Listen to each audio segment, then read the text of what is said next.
যিসকলে কলেজত পঢ়ি আছে ইউনিভাৰ্চিটিত পঢ়ি আছে আমাৰ চৰকাৰৰ ফালৰ পৰা হেল্থ ইঞ্চুৰেঞ্চ কৰি দিব नोंथांमोन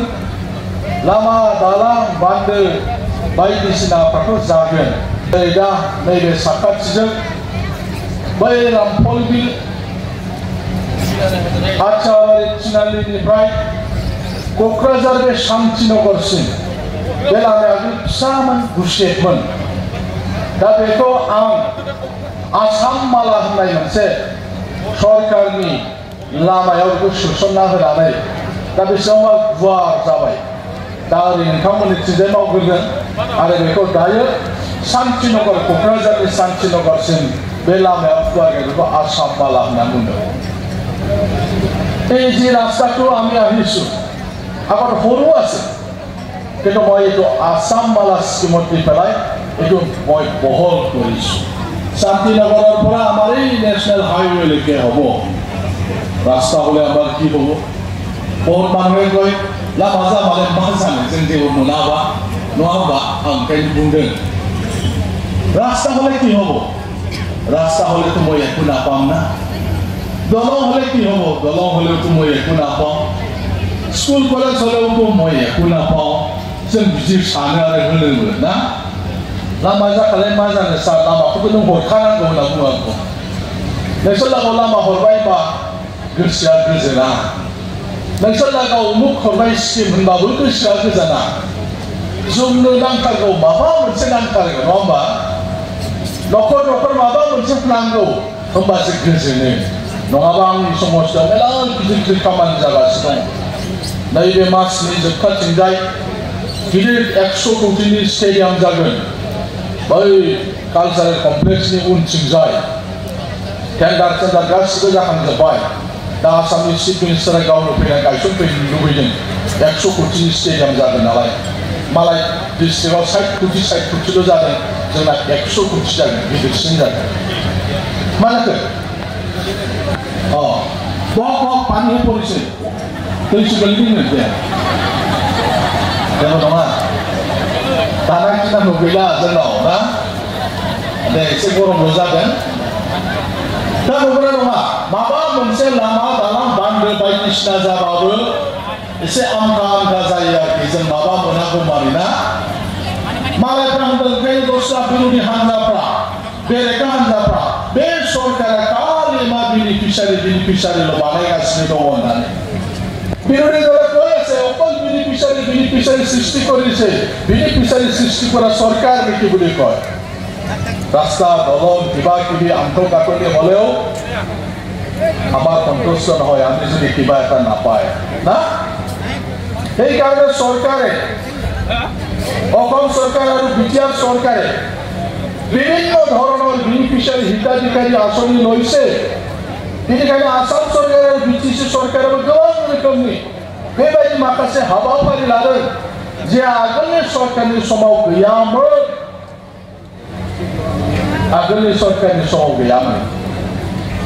अनसाय बिथांखि होननाय दंमोन नामा आगोलनि सरकाराव सोंलाय खाथि खाथियाव जिरायनायफोरखौ बे सरकारनि समाव अनसाय बिथांखि दंमोन जाय जोंनि बिमा माहारिफ्रा रामपुरबिल हाथायाव सेरफांगुरि हाथायाव आब्लायाव बनरगाव मागुरमारियाव हाथाय फिसा फिसाफ्राव मैगं फानहैयो साहा दखान फिसा फिसा होयो गय दखान होयो माबा मोनसे खालामो बेबायदि आइजोफोरखौ जायफ्रा मावमारथारो बिसोरखौ सहाय होनो थाखाय अनसाय बिथांखि लादों 5,000 जाहाथे फिसा दखानखौ एसे फेदेरनानै लानो हायो दैलां फैयोबा प्लास्टिक गोदान बायनो हायो खुन्थिया सोलायनांगौबा सोलायनो हायो माबा मोनसे मैगं बायदेरनांगौबा बायदेरनो हायो बेनि थाखाय जोंनि नैबेबायदि देबरगाव समष्टि बनरगाव समष्टि दतमा समष्टियाव खनसे होगासेयाव 200 आइजोफोरनो अनसाय बिथांखि होदों बे आगोलनि सरकाराव गैयामोन बियो नांगोलनि सरकाराव আমার সরকার অনসাই বিথাকি দিছে কিছুমান নাম বড়ত রাখিছে কিছুমান নাম অসমীয়াত রাখিছে অনসাই বিথান যিসকল আমাৰ মহিলাবিলাকে বজাৰত শাক পাচলি বিক্ৰী কৰে পাণ তামোলৰ দোকান দিয়ে, পিঠা দোকান দিয়ে, সৰু চাহ দোকান দিয়ে, তেওঁলোকে যাতে সহায় পায়, কিবা লাগা বস্তুটো যাতে কিনি ল'ব পাৰে, অলপ দোকান চোকান মেৰামতি কৰিব পাৰে, তাৰ কাৰণে অঞ্চল বিধানকে 5,000 প্ৰত্যেক বাৰত 200কৈ এটা সমষ্টি দিয়া হৈছে। गोबां आइजोफोर बांसिन आइजोफोरनि स्किमनि नामल' बुंनो सानदों खायनो बेनि उनाव फैबावलायबाय आइ अनसाय बिथांखि जायफोर गोरबोवती आइजो मोजां जानांगौ भिटामिन थानाय जिनिस जानांगौ बेबायदि आइजोफोरनो 5,000 होबावदों। आगोलनि सरकाराव बिदि गैयामोन। बे प्रमोद बर'नि सरकारनि समाव बे आइजोफोरनो 5,000 होनाय जादों। যিসকল গৰ্ভৱতী মহিলা পুষ্টিকৰ খাদ্য খাব লাগে আগৰ চৰকাৰে তেনেকুৱা ব্যৱস্থা কৰা নাছিল। প্ৰমোদ বড়োৰ চৰকাৰে গৰ্ভৱতী মহিলাবিলাকক 5,000 দিছে। এনেকুৱা সমষ্টিত 200 এবাৰ দিওঁতে 200 দিয়া হৈছে। আগৰ চৰকাৰৰ আছিল। আগের সরকারের সময়ে ছিল, আগের সরকারের সময়ে অনসাই বিধানের ছিল না, অনসাই বিধান কেউ ছিল। যেদিকে প্রধানমন্ত্রী থাকে আমাদের সরকার দিয়া আসাম সরকার আসাম দর্শন নজর এমএলএ প্রধানমন্ত্রী মূল্য এবার সিনাও মামো বেবো খালে মানে নাম ঘর লোক হাইয়েমोन उनाव सोलायनानै दस्रा मन्दिरफ्रावबो होदों। आरो नै देग्लायनिफ्राय जोङो माने सिबिसालि होनना बुङो। सिबिसालि हारसायाव होनो उपाहनाथलि। दा सिबिसालिया बयनावबो गोलैसिगोन आरोखि बेवहाय जाय जेखि धोरोमनियानो जाया माने ओइबासो जों बर'फ्रा मोनजोबगोन बा गुबुन हारिफ्राबो मोनजोबगोन। आलारि सोरां नामजों दुइलाख दा समस्थियाव रानगासिनो दं। बे जाबाय जोंनि प्रमोद बर' सरकारनि समाव जा অসম সরকারে আসাম দর্শন দিছে। নামঘরতহে মাত্র দিব পারছে নামঘর। মোট সমষ্টিত মাত্র 5টা নামঘর আছে। আমার দিয়াজিজিত আছে, কোকরাঝার টাউনত আছে, ভটগাঁৱত আছে, বলদিয়া বাথুনত আছে। মাত্র মোর সমষ্টিত 5টা আছে। বেলেগত নাই, বরাক ভিলেজ নাই, কাৰ্বি আংলঙত নাই, ডিমা হাছাওত নাই, ট্ৰাইবেল অঞ্চলত নাই। সেইকাৰণে অসম চৰকাৰে এতিয়া চেঞ্জ কৰি পেলাই উপাসনাথলী কৈছে। এতিয়া সব আমি হিন্দু মুছলিম খ্ৰীষ্টান সব মানুহবিলাকে পাব। কিন্তু আমাৰ প্ৰমোদ বড়ো চৰকাৰ যোৱা বছৰৰ পৰাই আলাৰি সোৰাং বিধানকি দিছে। আমি মন্দিৰকো দিছোঁ, আমি মছজিদকো দিছোঁ, আমাৰ গীৰ্জাকো দিছে। বিভিন্ন আমার ধর্মের মানুষবিলাকক দিয়া হয়েছে। এই স্কিমটো আগৰ সরকারের দিনত নাছিল।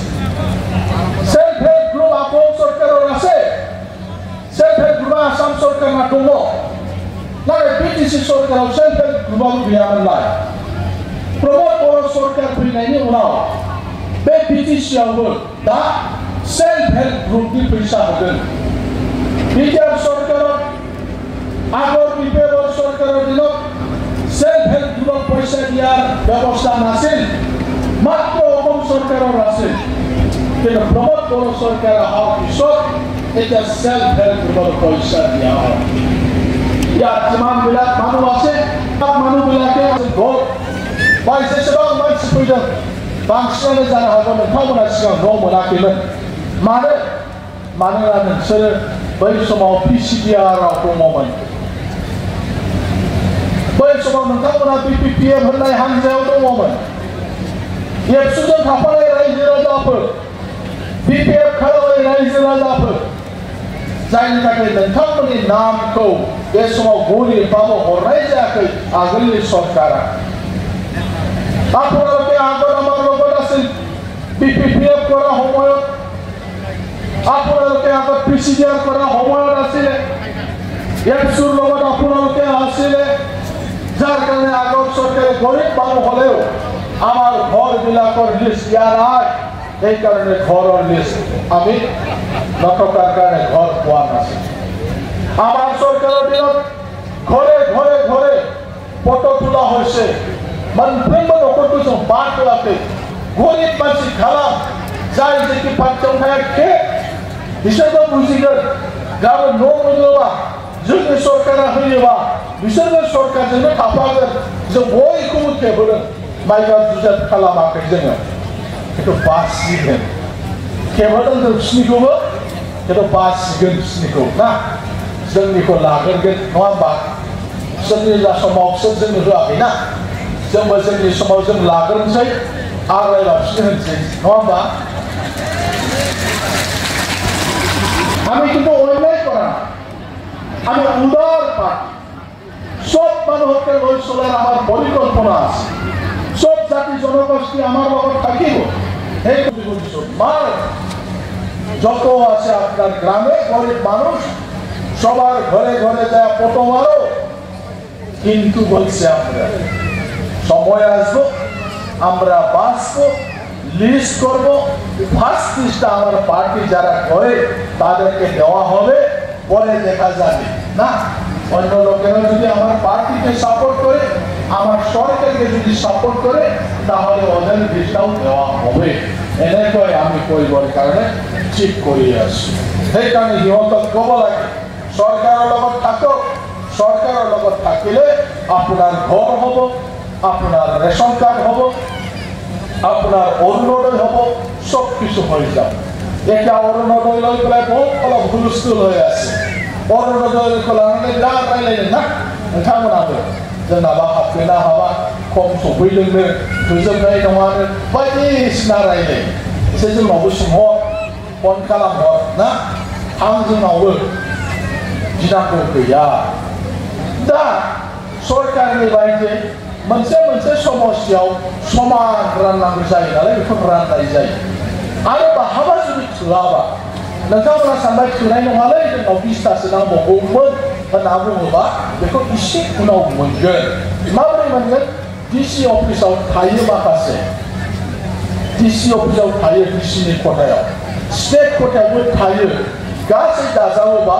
7-8 हाजार फर्मआ थाबावो बेखौ दानो होनाय जाया रानखांजोबनायनि उनाव जेब्ला जों नुबाय नोंथांमोननि बनरगाव समस्याव उमुक डिसिडिसियाव तुमुक डिसिडिसियाव नाम मख'बा बिसोरखौल' होननो सानगोन ना नङा होमबा उमुक तुमुक होननाय आं ओंखायनो जेसेबां दङ बे डिसिडिसियाव थालांनायफोरखौ दोनां जों मेम्बार नालाय आरो माखासे मानसि दंबावो मेम्बार जोंनि पार्टिया सायख'ना हरनाय मिटिं जायोबा क'क्राझार आरो चिरांनि गार्जेन मन्थ्रिया जाहैबाय जोंनि मानाव गेदेर उर्खाव गोरा ब्रह्म जोंनि मन्थ्रियानो गार्जेन मन्थ्रि आगोल नङामोन देग्लायनि राननाय समाव बिथाङा जोंनि गार्जेन मन्थ्रि जानायखाय सोरबाफोर खालामबाय बायोबाबो बाहाबा थोआ जाबाय बायोबाबो बै 7-8 हाजारसो थाबावगोन जोंनि डिसि अफिसाव अब्ला बेखौ जोङो बिख' लाबो जोङो होगोन बेनिखायनो बांद्राय माने गावजों गाव रायलायनानै सन्देह लालायलायनानै रायलायनांगौ जेबो गैया जोंनि रुलिं पार्टी जोंनिनो मन्थ्रिखौबो जों खालामना होगोन अलरेडि जोङो चेयारमेनफोरखौ बुंहरखाबाय नाथाय दिनै गोबां मानसि फैनायनि थाखाय दिनै खनसेबाव नोंथांमोननि सिगाङावनो थोंजोङै बे बाथ्राखौ आं फोरमायनो थाखाय माने दिनै खाबु मोनदों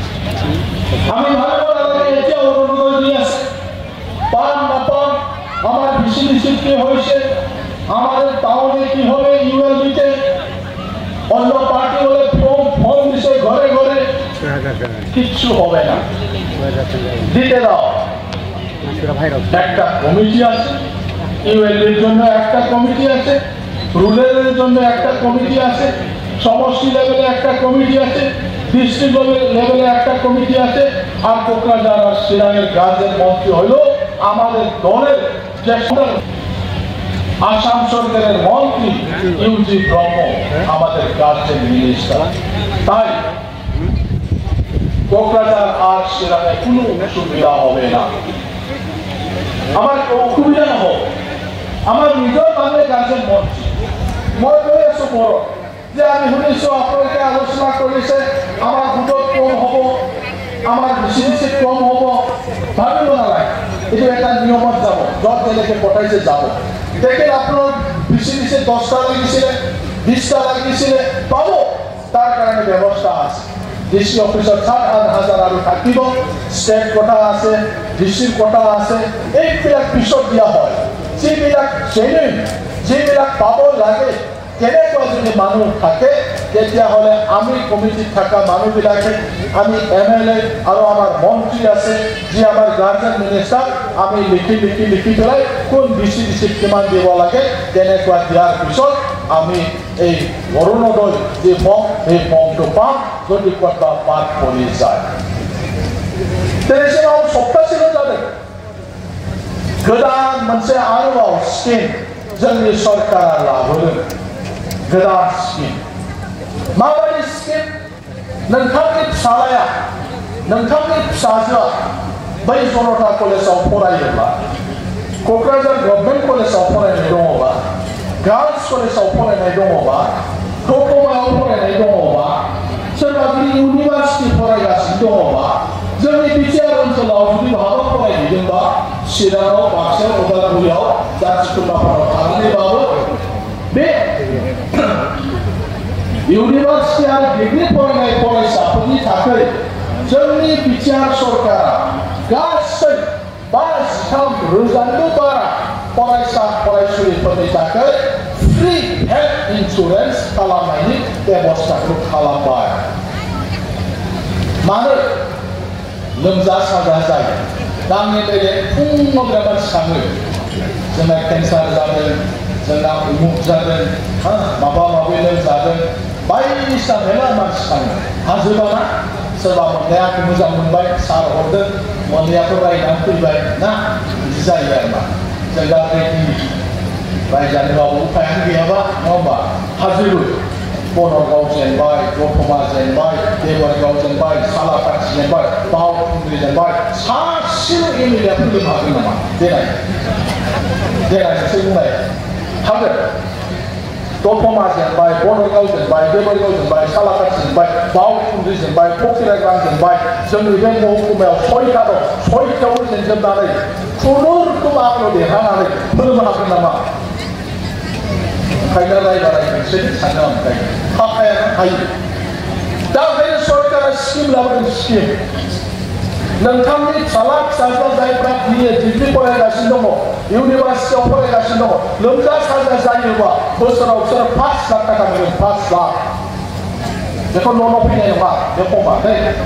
जाय कलेजाव फरायो बे कलेजनि प्रिन्सिपाला लेंहरनानै फिलाप खालामनानै कलेजाव होनांगौ कलेजासो बे बिटिसि अफिसाव हरगोन मोजां जायाखै मोजां जादोंना जायाखै जादोंबाखै কিন্তু চলে বিলাকে যিসকলে কলেজত পঢ়ি আছে ইউনিভাৰ্চিটিত পঢ়ি আছে আমাৰ চৰকাৰৰ ফালৰ পৰা হেল্থ ইন্সুৰেন্স কৰি দিব কলেজে কৰিব ইউনিভাৰ্চিটিত কৰিব যাৰ বেমাৰ হৈছে অপাৰেশ্যন কৰিব লাগে তেনেকুৱা মানুহবিলাকে 5 লাখ টাকা পায়